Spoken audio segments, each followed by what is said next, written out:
Bonjour et bienvenue pour cette nouvelle vidéo de présentation d'un concept totalement nouveau et extrêmement simple à respecter pour avoir une alimentation saine et qui vont vous aider à perdre du poids. Donc, comme on a vu lors d'une précédente vidéo, nous avons appris à calculer le nombre de blocs et de calories qu'on a besoin pour se nourrir correctement. C'est vrai que nous n'avons pas tout le temps le temps de calculer tout ça. Donc aujourd'hui, je vous donne une méthode beaucoup plus simple et beaucoup plus pratique dans votre quotidien qui s'appelle la méthode oculaire. Grâce à cette méthode, pas besoin de peser vos aliments. Vous utilisez simplement vos mains et vos poings. Une méthode absolument incroyablement simple pour gérer efficacement l'équilibre de votre assiette et atteindre rapidement vos objectifs en matière de poids et de santé. Nous allons parler maintenant d'un repas ou alors d'un snack équilibré. Nous avons vu lors de la première leçon qu'on avait les trois nutriments essentiels qui sont les protéines, les glucides et les lipides. On va plus passer de temps là-dessus, on va aujourd'hui parler plus de la proportion dans votre assiette de ces trois aliments. Les protéines. Ce qu'il faut savoir, c'est que la valeur énergétique des protéines est de 4 kilocalories par gramme. Nous trouvons actuellement deux types de protéines connues, les protéines animales et les protéines végétales. Les protéines animales sont à ce jour les meilleures sources car leur assimilation est complète. Toutefois, veuillez consommer des sources maigres excepté pour les poissons gras comme le maquereau, le thon et le saumon qui sont absolument bénéfiques pour votre système cardiovasculaire car riches en oméga 3. Les protéines végétales, elles ne sont pas aussi bien assimilées que les protéines animales en raison de la présence de fibres et d'un manque d'acides aminés. Donc la chaîne d'acides aminés n'est pas complète. Toutefois, les sources intéressantes sont le soja, bien sûr contrôlé qu'il soit biologique, les pois chiches, les lentilles et la quinoa qui est un céréale sans gluten. Donc pour les gens du groupe sanguin O, par exemple, je privilégie souvent dans mes suivis alimentaires le quinoa. Voici maintenant les bonnes sources de protéines, pauvres ou modérées en graisses saturées. Premièrement, nous avons les poissons, les fruits de mer. Ensuite suit la volaille et les viandes blanches, comme le poulet, la dinde et le veau. Les viandes rouges, principalement dans le filet ou le rump steak. Les produits à base de soja, comme les tofu, les yaourts, lait, miso, etc. Le blanc d'œuf, les produits laitiers allégés, lait, yaourt, fromage.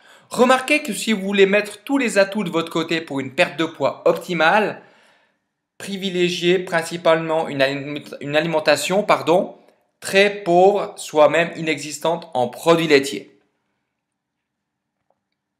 Comment évaluer votre quantité de protéines dans votre assiette? Vous avez sous les yeux une assiette qui est séparée en trois parties. Une partie pour les protéines, une partie pour les végétaux et une partie pour les céréales, donc les hydrates de carbone que l'on appelle dans ce concept défavorables. Vous voyez la quantité de protéines sur cette assiette et maintenant vous allez découvrir comment la calculer. Comment donc évaluer votre quantité de viande ou de tofu par repas? Prenez une quantité équivalente à la grandeur et à l'épaisseur de votre paume de main et vous aurez votre ration calorique en protéines juste pour un repas. Comment évaluer votre quantité de poisson pour un repas? Prenez non plus le carré de la main, mais la main complète. Et cela équivaudra à la quantité de poisson pour un repas. Comment cuire maintenant vos protéines? De préférence sans graisse, à l'aide d'une poêle en téflon ou en grillade avec un grill vertical. La cuisson en papillote ou au four à air chaud sont les meilleurs modes de cuisson. Et si vraiment vous ne pouvez pas vous empêcher de griller vos viandes dans une poêle, privilégiez principalement la graisse de coco qui va beaucoup mieux supporter la chaleur que les autres graisses que l'on emploie habituellement. Parlons maintenant des glucides, des hydrates de carbone. D'un point de vue calorique, la valeur énergétique des glucides est de 4 kilocalories par gramme, soit comme les protéines. Mais les glucides ou hydrates de carbone sont en fait des aliments naturels qui en contiennent, poussent dans les arbres ou dans le sol.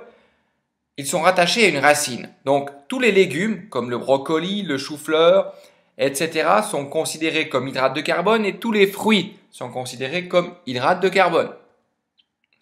Certaines plantes ont été transformées par la main de l'homme, comme le blé, le froment, etc., en produits finis au goût non sucré, comme le pain, les pâtes, la junk food, comme les sneakers, etc., ou en aliments raffinés au goût sucré. Et là, on revient encore sur tout ce qui est confiserie, chocolat, pâtisserie, etc. Ces deux types d'aliments appartiennent à la catégorie des sucres, autant les pâtes que votre sneakers. D'un point de vue calorique, tous les glucides, tous les sucres sont égaux, mais d'un point de vue hormonal, c'est pas tout à fait le cas. Tous les glucides ne sont pas égaux de par leur structure chimique et leur densité. Certains aliments possèdent beaucoup de glucides dans un petit volume.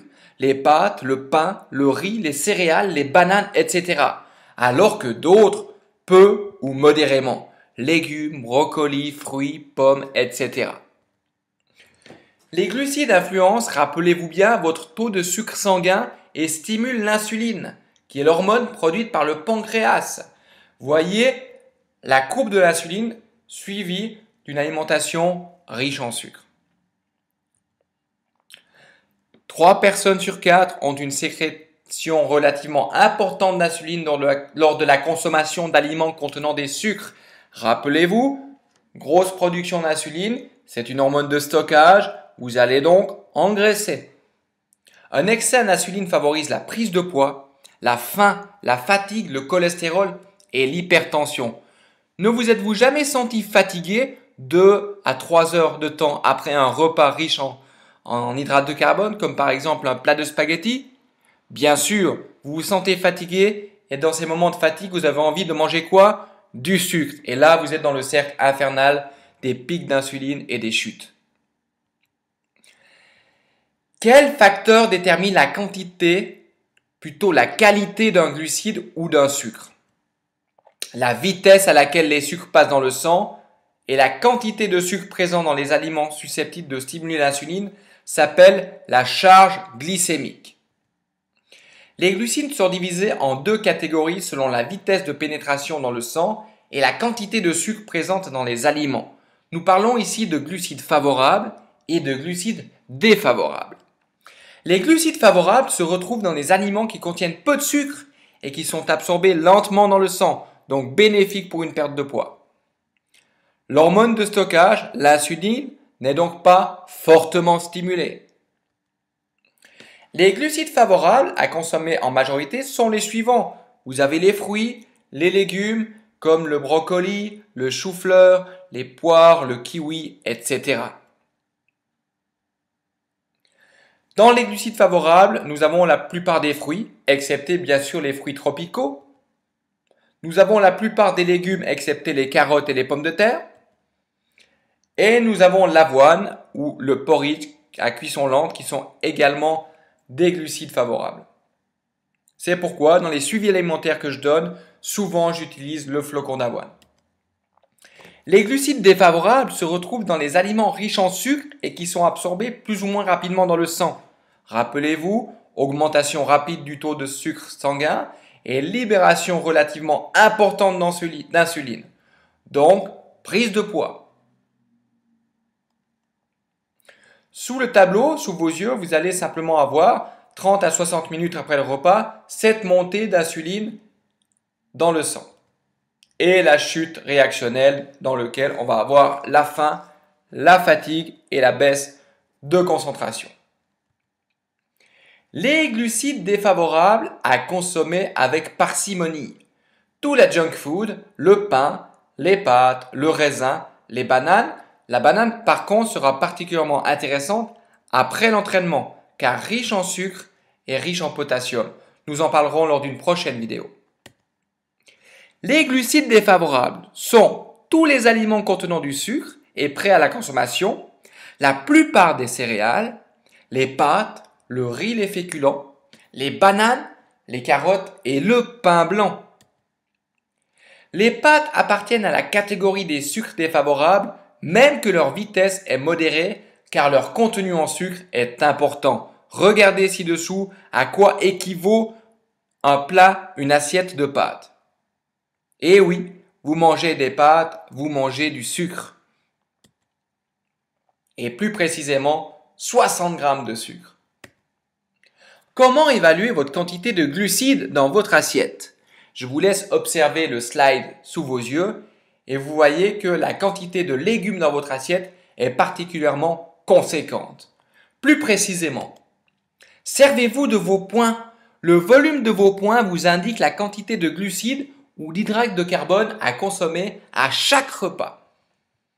Si pour un repas vous consommez uniquement des glucides favorables, des fruits et des légumes, la quantité nécessaire est l'équivalent de volume de 2 points. Certains légumes comme les endives, les légumes à feuilles vertes, etc. peuvent être mangés quasiment sans limitation et ne doivent en conséquent pas être comptés dans le volume. Si pour un repas vous consommez uniquement des glucides défavorables comme des pâtes, du pain, du riz ou des pommes de terre, la quantité nécessaire est l'équivalent du volume de 1 point. Voilà, vous voyez la différence entre des glucides favorables et défavorables. Si pour un repas vous consommez à la fois des glucides favorables, les légumes par exemple, et défavorables, le riz, la quantité nécessaire est l'équivalent de glucides défavorables, un demi-point, glucides favorables, 1 point. Voici donc à quoi ressemblera votre assiette équilibrée selon la méthode oculaire. Principalement beaucoup de végétaux, de légumes, des glucides défavorables, vous voyez qu'il y a une petite quantité de l'assiette, et ensuite des protéines. La mode de cuisson pour les glucides favorables. Afin vraiment de conserver le maximum de vitamines et de minéraux contenus dans ces aliments, il est préférable de les cuire à la vapeur ou alors, encore mieux, de les manger absolument crus.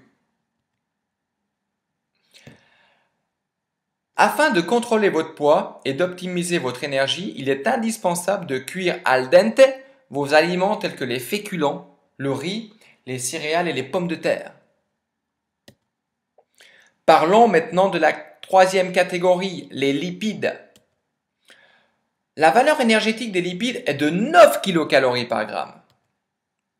Nous avons deux types de graisse, animale, qu'on appelle en général la graisse saturée, ou végétale, insaturée. Les graisses animales ou saturées sont solides à température ambiante. Les graisses végétales ou insaturées sont liquides à température ambiante. Les huiles en général. Il existe des huiles végétales solides, cacahuètes, avocats, etc.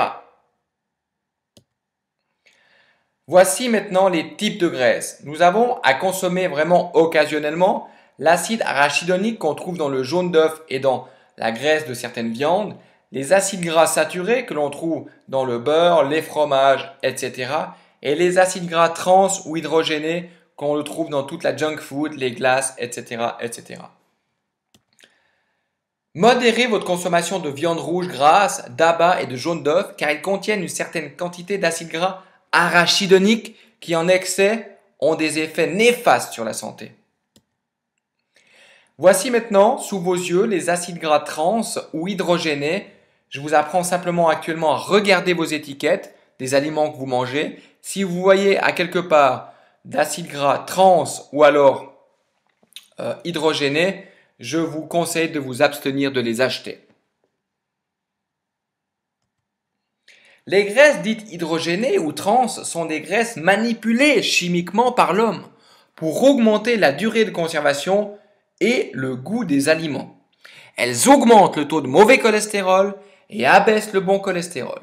Par conséquent, elles doivent être évitées au maximum. Exemple d'aliments contenant ce type de graisse. La plupart des barres de céréales. Et oui, souvent on nous vante les barres de céréales comme des barres saines. Détrompez-vous, on vous ment. Les margarines. Toutes les margarines sont bien sûr à éviter. Les glaces à la crème, au cinéma, privilégiez principalement alors une bouteille d'eau et peut-être quelques pop-corn, mais évitez les glaces à la crème. Tous les crackers, toutes les chips, tous les biscuits et la plupart des junk food. Voici un deuxième type de graisse, l'acide gras polyinsaturé. Nous trouvons dans cette famille deux sous-familles. L'oméga 6, qu'on appelle acide linoléique, et l'oméga 3, qu'on appelle acide alpha-linolénique. Les oméga 6 sont à modérer par contre. Par contre, dans les oméga 6, on va trouver l'huile de pépins de raisin, l'huile de tournesol, de maïs, de soya, de cartame. Dans les oméga 3, c'est toutes les huiles de noix, colza, lin et l'huile de poisson. Les oméga 3 vont vous aider à diminuer vos inflammations, et à vous aider lors de la perte de poids. Les types de graisses, les poissons gras des mers froides, sauvages et non d'élevage, sont les meilleures sources de protéines car ils sont riches en oméga 3, l'acide gras important pour nos cellules. Les meilleures sources sont le saumon, sauvage, attention, et non d'élevage, le hareng et le maquereau, la sardine, l'anchois et le thon bleu.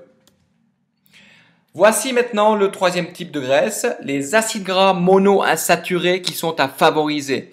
Tous les oléagineux, amandes, noisettes, noix, etc. Les olives, l'huile de colza, l'huile d'olive, les avocats. Et ce sont les graisses à favoriser.